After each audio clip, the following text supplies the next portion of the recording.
Blake, if you were going to give a tech takeaway to a room full of church production people, what would be yours? Jesus saves, and so do I, before every firmware update.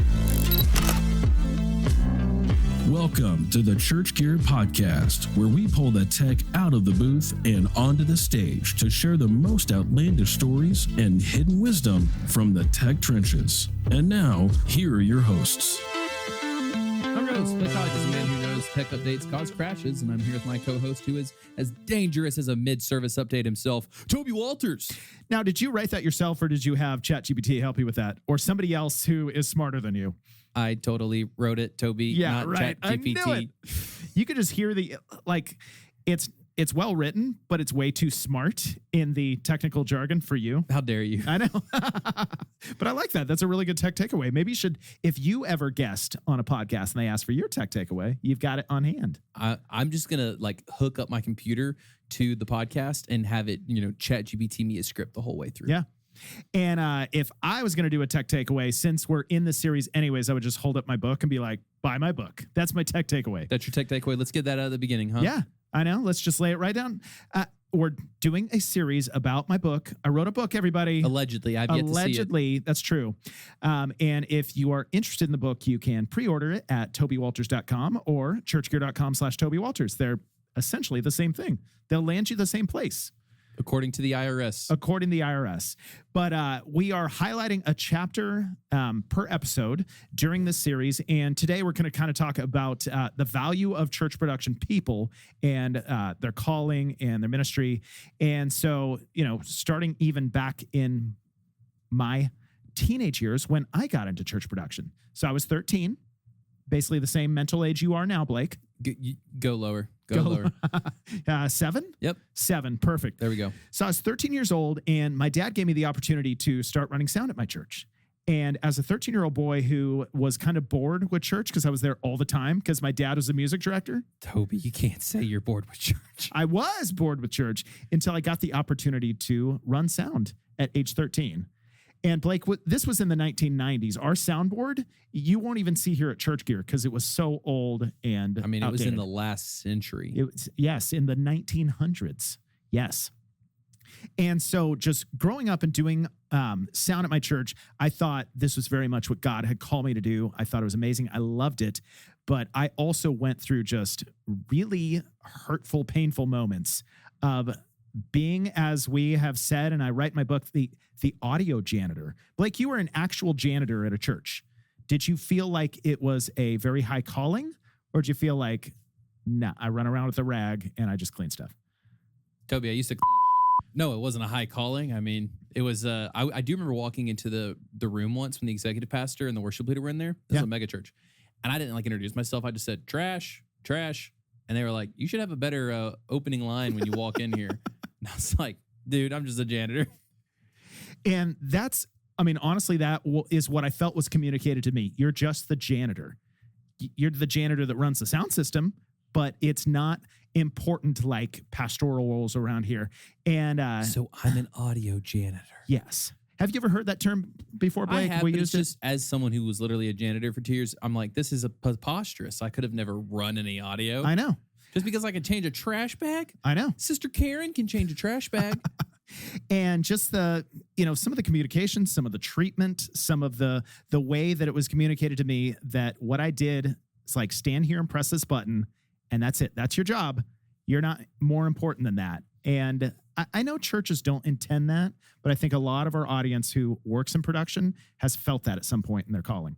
What if we round some of these people up, string them up by their feet, do a video, say, don't treat us like the audio janitor anymore. I know. Just put a mask on. No one will know it's us. And so I lay out in the book. It's published on our account.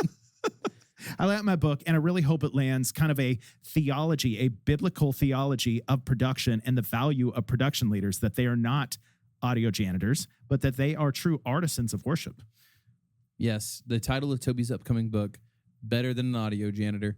But speaking of someone who is not a janitor, but does audio and is here to clean up this mess, Mr. FILO himself, there needs no further introduction, Todd Elliott. Todd, welcome. Hey, thanks for having me. Good to be here. You're the reigning champion now, I think, as of this episode, of the most appearances on this podcast.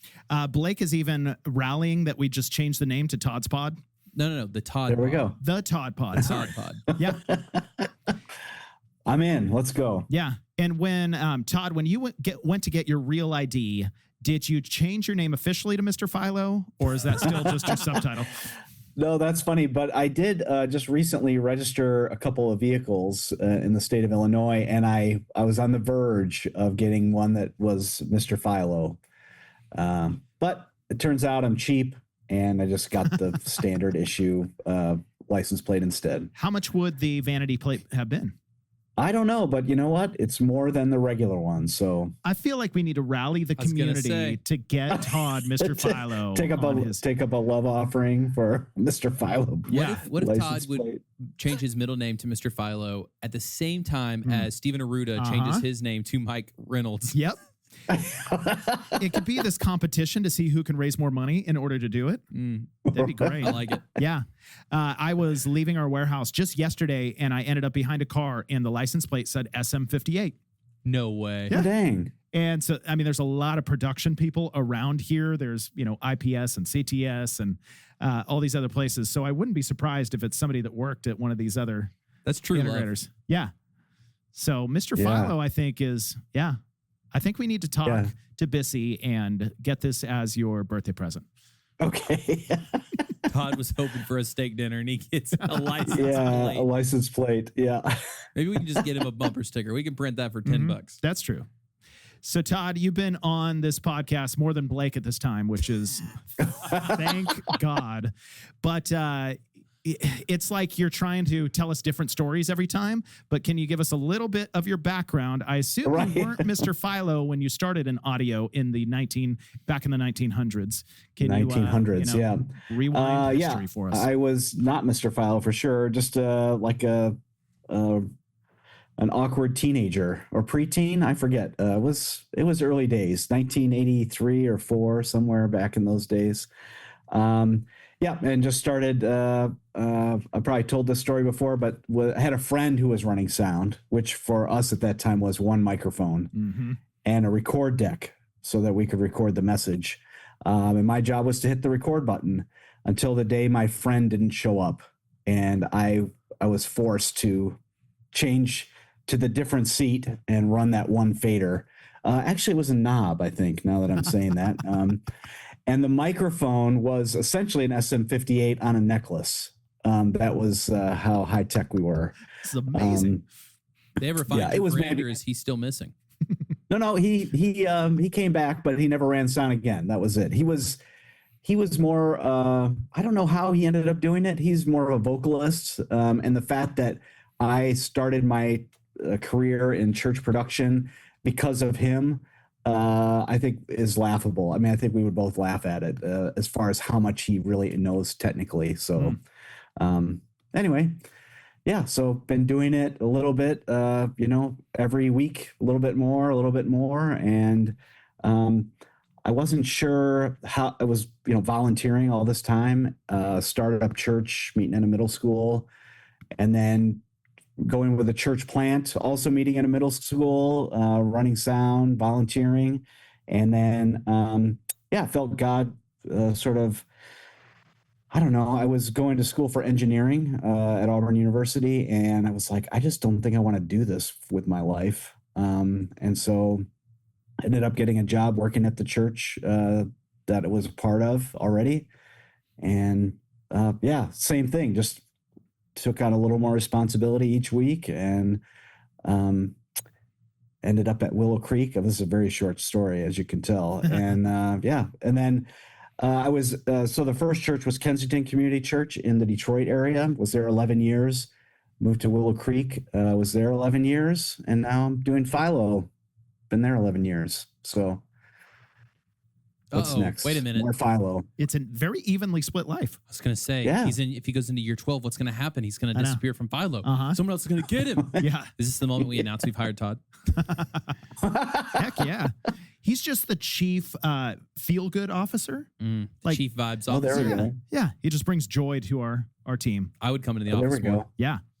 So, Todd, what year was it that you turned that knob for the first time with that SM58 on a necklace? Yeah, no, I think it was it was somewhere in that zone, 83, 84. Okay. 85, something like that. So, I mean, if we can do some math, that's 40 plus years ago. Holy moly. Man, these things How to move get fast. this old. Yeah. So back then, you're adjusting a knob and a microphone on a necklace. I mean, did it even enter your mind that this is a calling? No, not at all. Nope. I think I just I was a musician, but I was very average. And so this became something that as the church grew and we added like a second mic and a keyboard, just like slowly added things. I got to learn and grow as that kind of grew. So I didn't have to like jump into a full band all at once, but could kind of slowly learn how to do it one thing at a time. Mm-hmm. I guess I realized that I enjoyed the kind of pulling together all the sounds and making one sound out of it. And I felt like I was better at that than I was playing an instrument. And something else I noticed in those early years was that when I would go, on vacation or something like that and miss a weekend, and I would come back the next week, everybody would be like, "Oh, thank God you're back." Like, why? Like, "Oh man, last week was a total disaster. This happened, that happened." I'm like, none of those things have ever happened. I don't even know how that would happen. And slowly I realized that stuff would happen when I was there, but I was just more relaxed about it or calm and so people got to the point where they would be on the platform and see me back there and be like, "Oh, things will be fine." Yeah.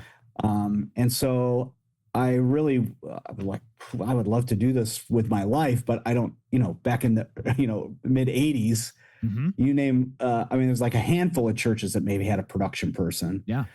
So I just had no concept of it. And I think the calling part of it really came when I was in college, and I sort of had it was a very spiritual moment. I was by myself in my apartment eating lunch, listening to an Amy Grant CD. I thought he was going to say the Church Gear podcast. I was like, this is the moment. Good. Yeah. But no, Amy Grant. All right, anyways, Amy, we'll give it to you. Yeah, CDs, they were brand new technology when I was in this moment, and I owned it. I was so excited. I owned a CD. And I just remember thinking, man, the sound on this album is just like crazy, amazing. And why wouldn't I spend the rest of my life trying to figure this out? Yeah. And so that became the moment where I was like, I don't know what it means or how to do it, but I know that, okay, I'll get my engineering degree, but I'm going to try and go this way. Yeah. And what it would actually look like, if you told me back then what, my life is like today, I would not have believed it, or probably would have run in the other direction. But that was sort of the moment. So that was maybe 1990, something like that, where I felt like I feel like God's pulling me in this direction I need to follow. Yeah. So it's just interesting to think how history has advanced so quickly with, production and technology and these positions in churches, that the idea of a pastor or a preacher has been around a long time. The idea of a music minister, that was extremely common in the 80s. There were plenty of, hundreds and thousands and tens of thousands of churches with music ministers and youth pastors and all these positions. But yeah, back in 1983, like you said, maybe a handful of churches even understood that a production person was a job.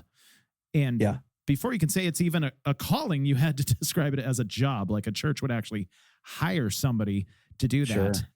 So, tell me, do you feel like production has moved faster, like the technology has moved faster than the calling? Do you think the calling is still catching up? Yeah, I think the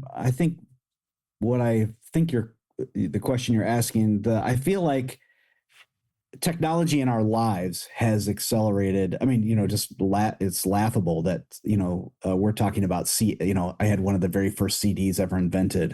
And now what's a CD? Like, we don't even know what they are. I feel like in our everyday life, it's advanced. We've gotten used to certain things. And so it's just part of our culture.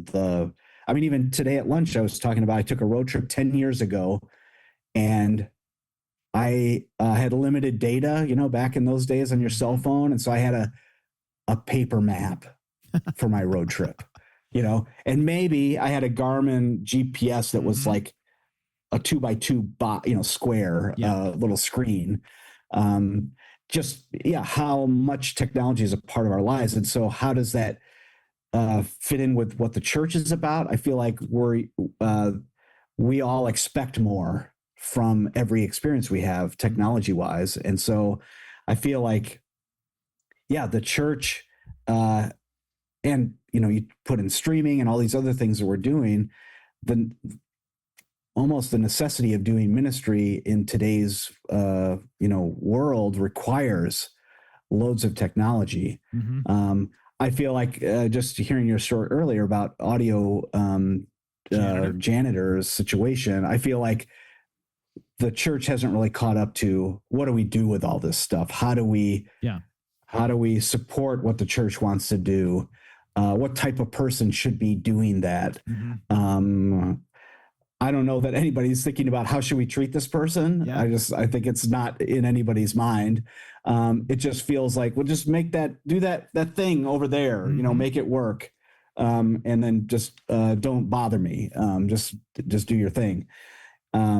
So I feel like that's really and I guess I would say too, that even for the technical people, I feel like there's a lot of misunderstanding about what's expected from us. What should we expect from ourselves? How do we integrate into the life of the church as a tech person? And for our own sake, how do we think about ourselves differently than I'm just here to push the buttons and do what someone else tells me to? Yeah, I'm going to make a generalization about pastors. I don't want to let's do it. Every pastor into this bucket, but I think, when we're talking about calling, pastors will, start with their calling as a pastor, and the worship pastor and the youth pastor and the small groups pastor. And when it gets to the technology, like you're kind of alluding to, it's like, oh yeah, we need somebody to make sure that all works. And if you say, well, is that a calling? Is that a ministerial position? They're like, I never really thought about it. Just like I never thought about, is the janitor we hire a calling? But technology has become so inundated in everything we're doing as a church that, in my book, and FILO is all about it's a calling. It's a very important calling now, and the church can't function without it. Have you and FILO found what you might describe as your theology of production, like moments in the scripture you like to point to that shows there is value here that the scripture speaks towards? Yeah. I think I think a lot about the, back in 2018, FILO, we had Chris Brown speak, who was from North Coast Church in San Diego area. Oh, yeah. And he preached a whole sermon about how when God brought together people to build the temple, that there was an individual that spent all this time forming pomegranates out of stone, and just all the top of every pillar had a row of pomegranates. Yeah. And how intricate a pomegranate is. Could just be an orange, but a pomegranate's got, all these interesting leaves and stuff sticking out of it. And that this person spent so much time and effort into each one of these pomegranates that in reality, they're 60 feet in the air. And so no one's ever going to see any of these and the amount of detail that's involved. But this person is doing their craft for God. Yeah. For only one person that's going to see, God's the only person that's going to see what's going on here. And for me, it's about skill. It's about knowing your craft, but it's also about your heart condition. How are you approaching what you're doing? Are you doing it so that everybody around you is like, oh my gosh, your mix is so amazing, which I don't think has ever happened to anyone. But not unless you post it on Instagram. Then you get a lot of those. Yeah, I only get that when I was doing audio all the time. I would put prayer concern cards, in the offering, but I would write, "Oh man, the mix was amazing this week." Throw it in there. That's awesome. Yeah, I needed it every little boost to my ego every now and then. Yeah, but I think that's part of why I say, even for us individuals as tech people, like, we need to be thinking differently about, why are we doing this? Are we doing it so that the senior pastor treats me better, or am I doing it out of a sense of, like, God's called me to this to be excellent? And I know maybe what I'm saying is a little oversimplifying, but it's like, who am I doing this for? Yeah. And I think it's so easy to get caught up in the I'm only as good as my last service, how I did the last service, and my identity is wrapped up in that. And I think that's part of the challenge, is that we're more than our mistakes, for sure. Yeah. What have you done for me lately? Yep.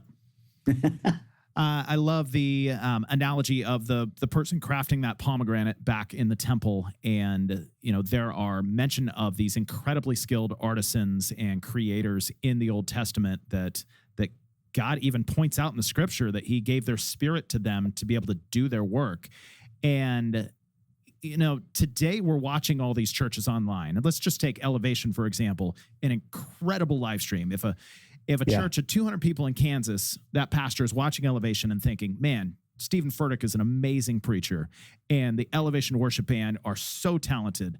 What they're not seeing is the giftings and the abilities of incredibly talented production people, that the only reason it looks good and it sounds good and it translates to your speakers, to your laptop, is because there's all these men and women who are called to production ministry actually making it happen. Yeah. But you don't see them behind the scenes.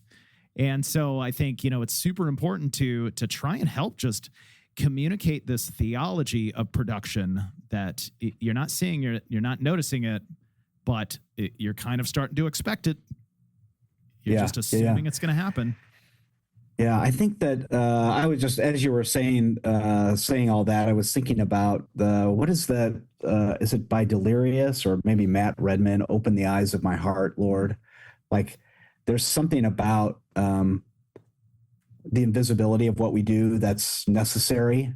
That's to be transparent, I would say, more than invisible, but just not getting in the way of the what God's trying to do or what happening on the platform. But there's part of it that, I guess I hadn't thought about this before now, just that idea of, like, praying for God to open the eyes of, senior pastors at churches all over the world, really, to say, oh, geez, there's a person here that's making this happen, and they're not a means to an end, but they're a human being, that needs to be ministered to as much as anybody else. Yeah.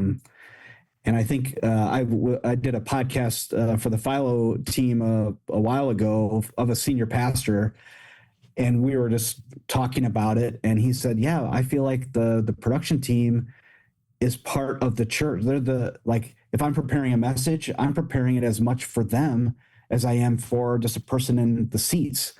They're a part of who we're ministering to, which I think, to me, it feels like, in a lot of situations and stories that we hear from technical directors in churches, that they just feel like a necessary evil, more than they're a part of the congregation that is being ministered to. You spent a lot of time in church production on staff at Willow Creek and Kensington. I'm sure you've had examples of a rough relationship with your pastor. We won't highlight those. Yeah. But what's an example of a really healthy relationship you had with a pastor or leader where you felt like you were seen, like your calling and your gifts were confirmed? And what were some of the reasons that it was good? Toby's looking for tips so he can treat his staff better. Shut up. Oh, yeah. Shut up. I mean, I think I think with every leader that I've served underneath, there's been, pluses and minuses, hard times, good times.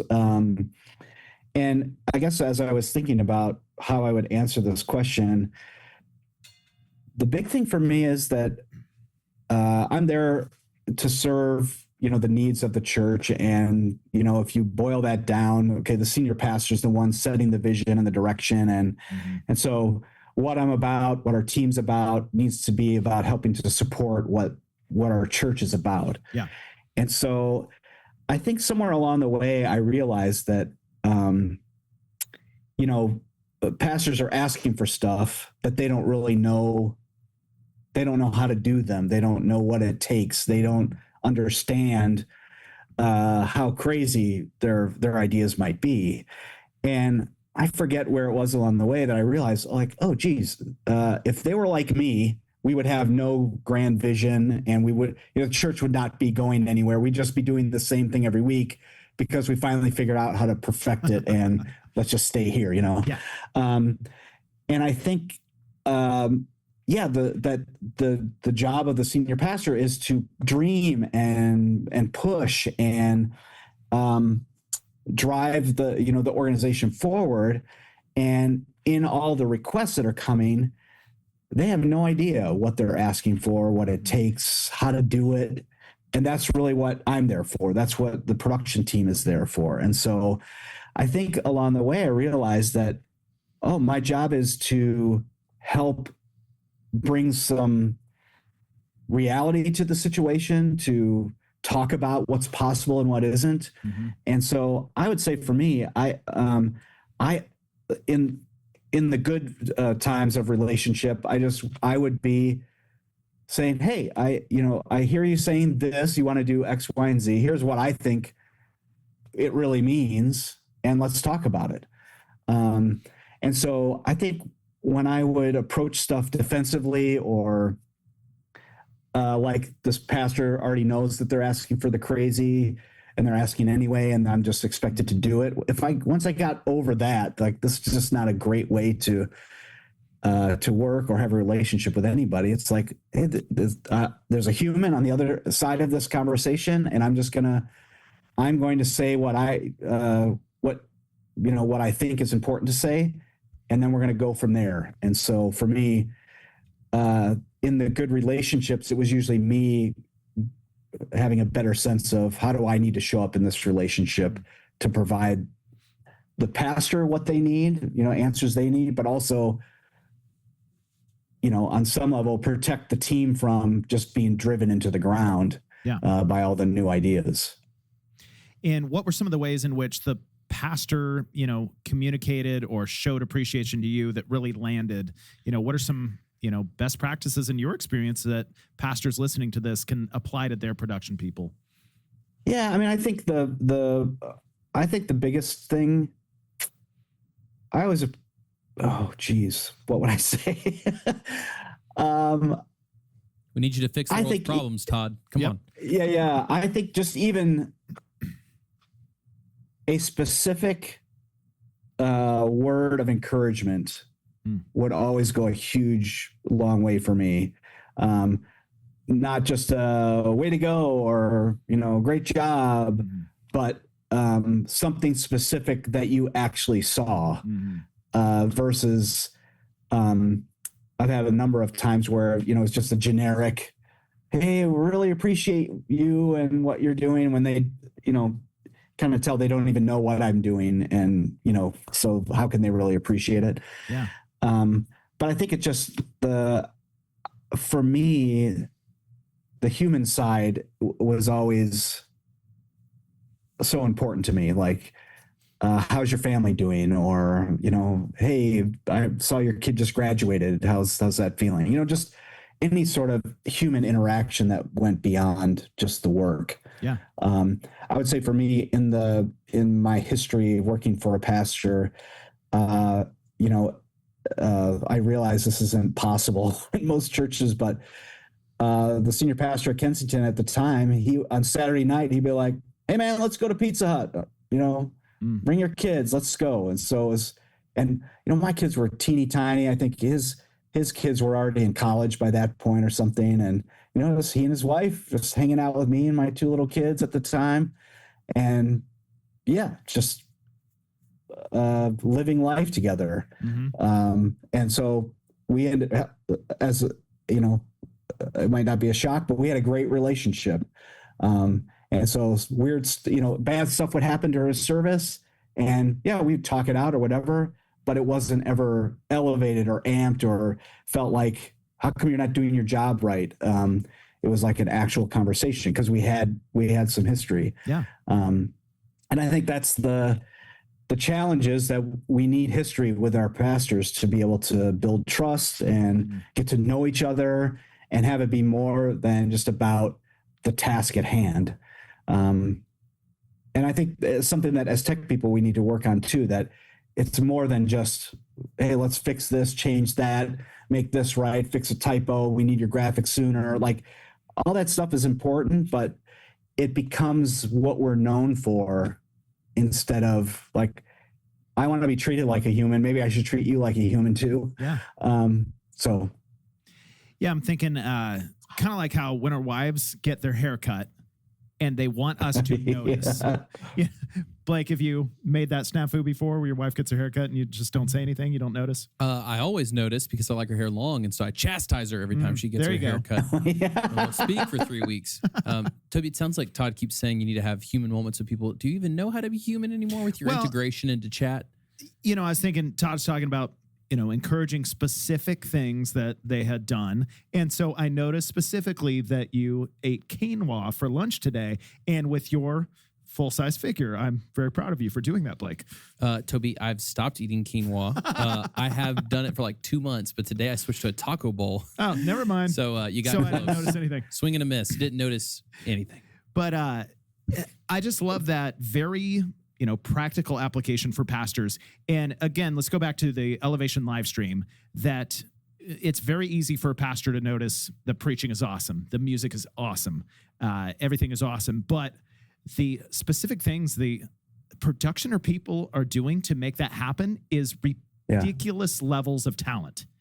And so to take notice of the things that your production people do, say like, oh, is that a new lighting design? Like, I don't get it, but that was really cool. Like I noticed that it was different today. I noticed that the audio was different. You know, the pastors are going to glaze over if you go into the details of it. It's just the way they're built. Right. But yeah, to see those specific things, I think just means a lot to production people. Yeah. And I think too, one of the things that even helped me was, I think it's so easy for us to start making a list of all the things that aren't working, you know, the stuff that fix this, change that, you know, in a service, to like start looking for what are the things going well. Like, even if you don't understand how it's going, like, oh, wow, I could hear all the, you know, all the vocalists this week. Great job. And I think, even as you're looking for positive things to talk about, your whole, at least for me, my whole demeanor of how I'm gauging the service is totally different. Instead of looking for all the things to fix, I'm looking for all of the things that are going well, potentially. Yeah. Yeah. Just a better way of looking at life in general. I kind of liken it to the movies, and I've never been in the movies and never done movies, but I think I can never been to a movie. Yeah. I can kind of make an analogy where, let's say senior pastors are like the director. It's their big vision. They're overseeing everything. And then I was a worship leader for 15 years. I can say this, the worship leaders are kind of like the actors, and they're very, needy emotionally. They're very insecure. They want to feel like they're seen, they're important. Again, I was that person. Toby's a feeler, not a thinker. But then the people behind the scenes making the movie happen, there are way more of them than a director or actors.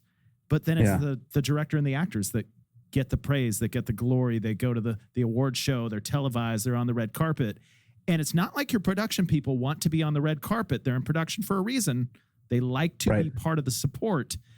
But if they never get acknowledged, they never get valued, your movie's just going to fall apart. They'd have to be on the black carpet. Yeah. They don't do red. There you go. Yes, all black. Well, and I think one of the things in that analogy that's maybe something that the church could learn from is that if you're a director, you know, I love this director of photography, and I love this camera operator, and we got to get this production designer, and you're fostering relationships with people that you enjoy working with, and you're doing what you can to hang on to them and treat them well and foster that collaborative spirit.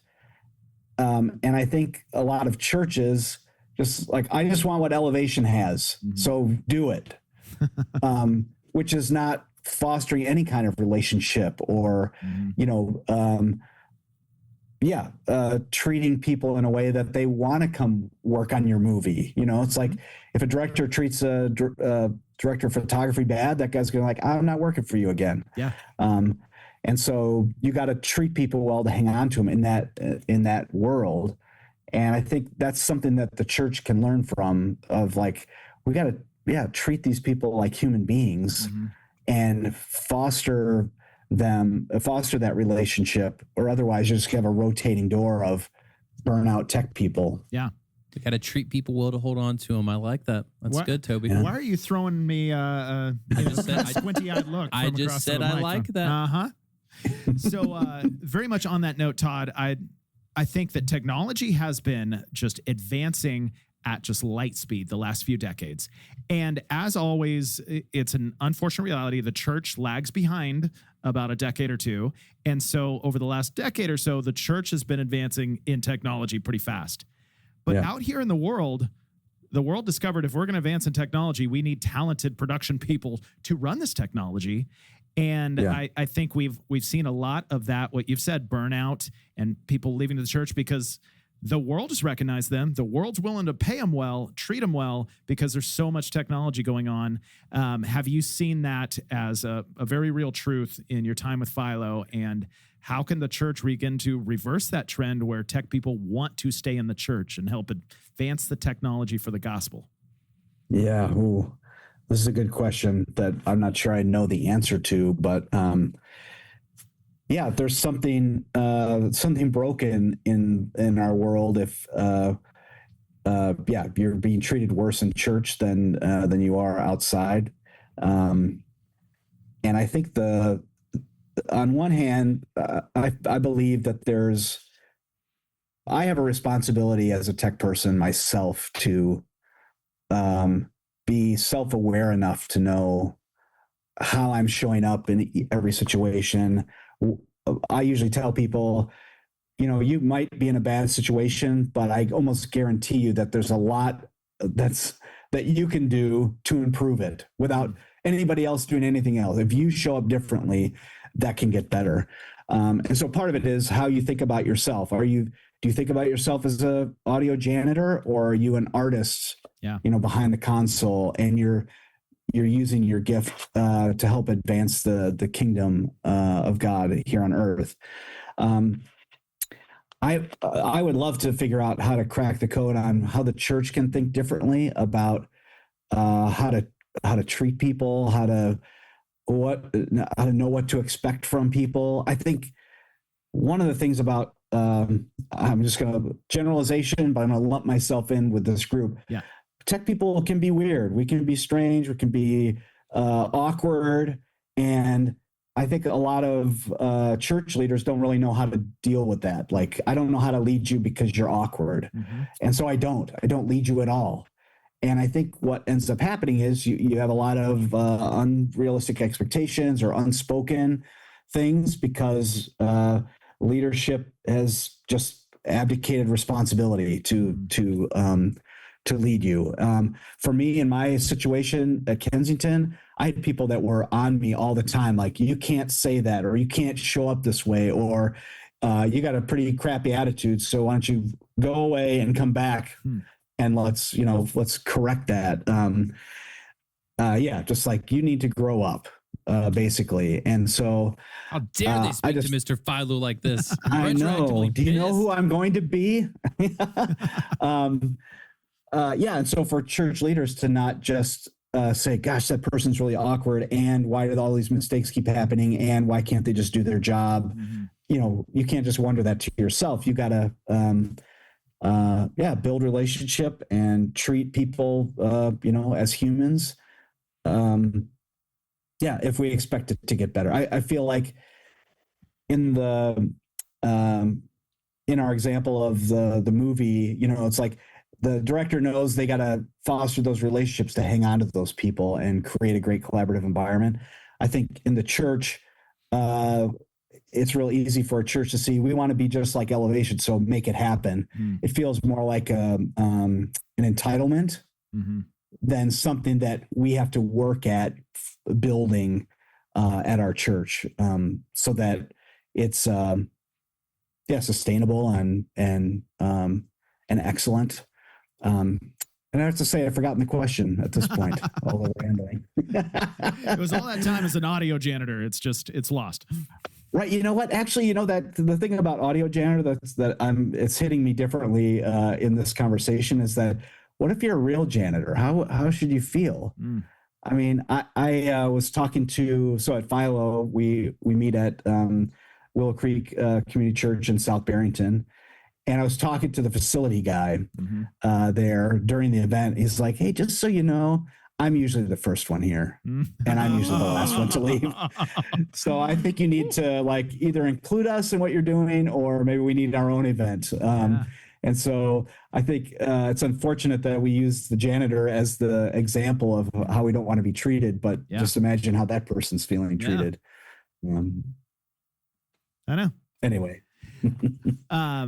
I just like to think about calling, if you're a pastor out there and you have a production person and you don't recognize their calling, because they're probably at your church because they feel called to be there and called to be part of your ministry.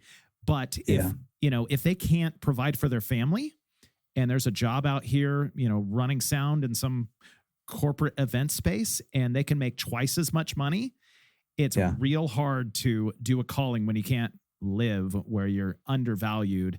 And so just encouraging pastors and worship leaders to start thinking of their production people as they are called to a very important role as technology is advancing in churches. And if you don't treat them well, if you don't confirm their calling, you don't pay them a livable wage, there's all these opportunities out there that they don't want to do necessarily. I don't think most church techs are thinking, I really want to run corporate events, but it pays twice as much. Yeah. So just finding that balance of, confirming their calling, confirming who they are as, artists and gifted human beings, and then paying a livable wage. It just goes a long way as you watch Elevation and you want to do anything anywhere close at your church. Yeah. I mean, I think it's interesting that so many churches that are, having building programs and getting new systems and all that stuff, the livable wage part doesn't really come into the factor of how big should our PA be, or how much money should we be spending on lighting and all that stuff. Because if you're investing in all that, you need to be investing in someone or some ones that can actually make it work. And so in some respects, I think the church is catching up.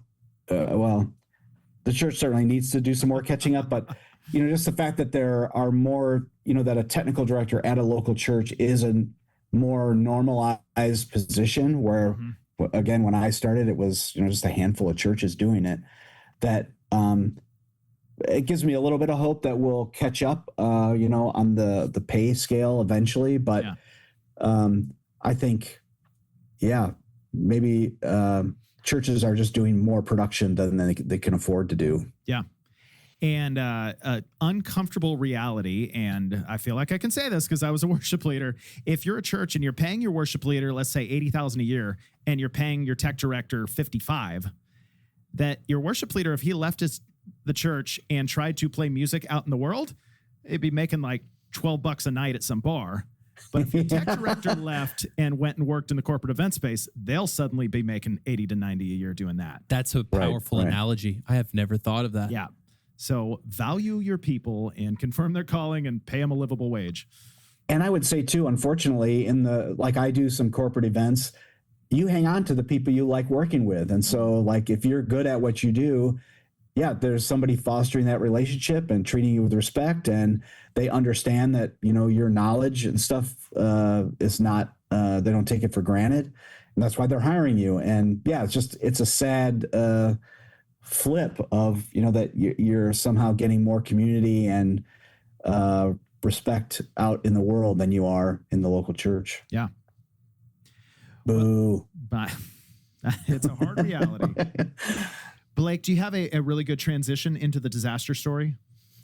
Yes. So, Todd, it sounds like you didn't have any disasters because you were an ace right at the start, and nobody would ever doubt that. So if you were going to make up a disaster story on the spot, because we know you'd have to pull in from imagination, what would that be? What would be a moment where everything went wrong and how you addressed it? Also, Toby, I think we've asked him for like 17 of these at this point, so it might be unfair. I was almost trying to shift it to maybe, your relationship as the tech to either worship pastor or pastor, where there was a really disastrous moment in that relationship. Yeah. I mean, I think one thought I had, this is not what you're asking, but I'm going to tell the story anyway. Great. Do it. It's You're like Mr. a politician. Too heavy. Yeah. Mr. Philo answers to no one. That's right. It's like being in a debate and I'm not really answering your question. Except for Sarah Tromer. You take the answers to her. Yes. You take the airtime. You don't respond to the question. That's right.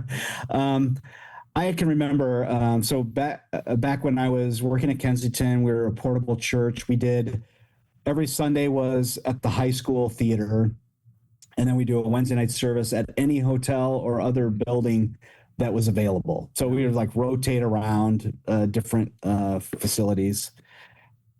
And so usually the midweeks were a little bit dicey because you were making it up kind of each time you roll in. And this must have been 1994, so it's going back a while. I had a brother who passed away in 1994, and so while that was all going on, I was like needed some time off, and so one of those times was a midweek service, and try to set people up to succeed and whatever. And I can remember the following week we had a meeting. Our normal weekly meeting about kind of how did it go? What would we change? What are we doing this week? Kind of a thing. And somebody on that team just started going down the list of all the things that went wrong because I wasn't there. And I remember that. I hadn't thought of it until recently. I remember that feeling of just like, what's more important to you? Like the fact that I'm grieving with my family, and who cares about all that stuff that went wrong, but that's all you can talk about. I mean, I remember being so angry. Anyway, so that was a really rough, realization, but also a good wake up call for me. It's like, you know what, at the end of the day, I just been living a whole week of, geez, all this stuff we thought mattered doesn't, in light of, life and death. It's like, who cares if a mic didn't turn on at the right time? I know what I'm saying is like, nobody likes hearing that, but we spend so much time making sure the mic's on at the right time. But, in the light of, eternity, it just doesn't matter. And so that was early on in my journey that was helpful to learn. That was painful, but anyway, not really a disaster story. No, I'm sure I got a couple other good ones. So in the same zone of time, portable church, going on vacation, set the team up to win, and I really did. I really set them up to win, and so we had these 3 giant trailers, so like semi-length trailers full of gear. And every week there was one thing that went on and off the trailer. So it got left off at the office, we get filled up with stuff and pushed back on the trailer every week. So the driver, the volunteer drivers knew exactly that routine. And so on vacation, why wouldn't that be any different? Well, it turns out that the driver the week before unloaded 2 carts from the trailer. And so when the driver came to pick up the one thing, he just grabbed the one thing, not both, because why would he ever do that? Whoops. Because always grab the one thing. It turned out to be like maybe the drum kit or something like that. So then, setup starting, and this, there's no drum kit. And so somebody had to drive the truck back, and, it was like, we don't have time for this. Yeah. Anyway, so I came back from vacation and, having a debrief meeting about how it went. And the music director was so angry that I could let this happen, that I could never go on vacation again, I think was the words he used, which he wasn't my boss, so who cares what he has to say. But, and I just remember that moment, like, you know what? This has never happened before, this exact scenario. And so how do you prevent something that's never happened before? And I got a whole list of things down to make sure it doesn't happen again. But bro, just like, relax. Yeah. So it maybe was a disaster, and I was on vacation, so I was all good with it. Yeah. I feel like a lot of our audience is like, oh, I felt that one. I've been there before. But, for pastors, worship leaders listening, it's just a good reminder that tech people are often only seeing when things go wrong. It's not a cliche. It's true. So how can you notice constantly the things they do right all the time? Because when it's right, it's just there. It just happens. Right. Yeah. It's invisible. Yeah. And it just happens. Yeah. And Todd, it's almost like you started an entire organization based around that thought. Can you give us just a little pitch about FILO, who you are, what you do, and why people should send their church techs to the FILO conference? Yeah. So FILO stands for First In, Last Out, which is how a lot of us church techs feel. We exist to equip and encourage the church technical artist around the world. So the FILO Conference, we reach about 2,400 people at our conference each year. Half of them are in person, half are in parts every corner of the globe. I think one of my favorite statistics is the top 10 cities that are viewing the FILO Conference online. I think the majority of them are in India. The majority of the cities that, are in that top 10 are in India. Staying up all night watching. They're crazy. But just the thing that church tech people are kind of the same everywhere. We all maybe have our first language is different, but we all speak tech, and we all understand what it's like to be the first in and last out at our church. It doesn't matter if we're in the United States somewhere or somewhere in Asia. Yeah. And I guess our big thing is that I believe that if we can help a church tech person become more effective as a human, as a tech person, learn your craft a little better, but also reconnect with your relationship with Jesus and how that connects to what you're doing. If we can help you become more effective, then your church is more effective. And so that's really what we're all about. So why should you send your church team to FILO? Well, it's a great place to feel like you're connected to a group of people that get you, that they're dealing with the same challenges you are. It's a beautiful time of being encouraged and inspired that, the calling that God's placed on your life is real and it matters. And we see you. If you've ever seen the end of Avengers Endgame, where all of the people come at one time, that's FILO for the tech community. Yeah. So put the first week of May as a hold on your calendar. Yeah.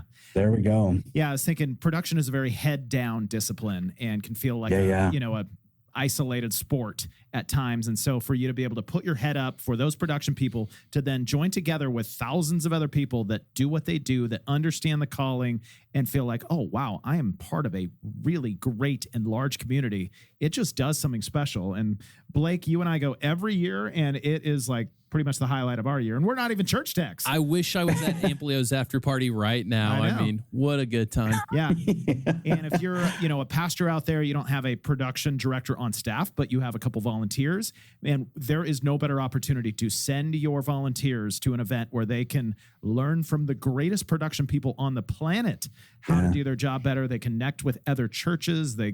Hopefully they come away with tons of numbers and emails of other production leaders that can just speak into their journey and help them level up in ways that they could not do any other place. It's a good team building time. It really is. Yeah, I would say one of my favorite things about FILO is that opportunity for teams to travel together in a van.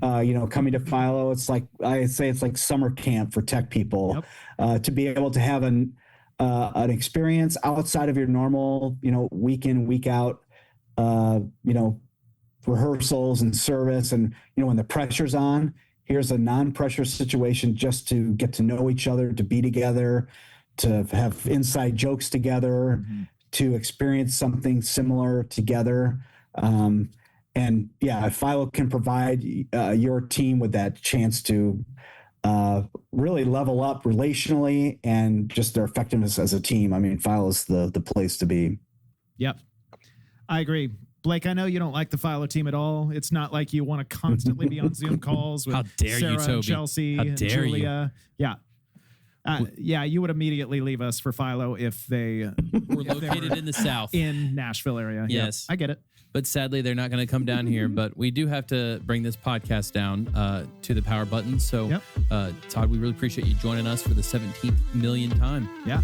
Yes, anytime. I loved it. Thanks for having me. This is the last one, though. Never again, Todd. How dare you, Toby? For at least 6 weeks. Okay. Yeah.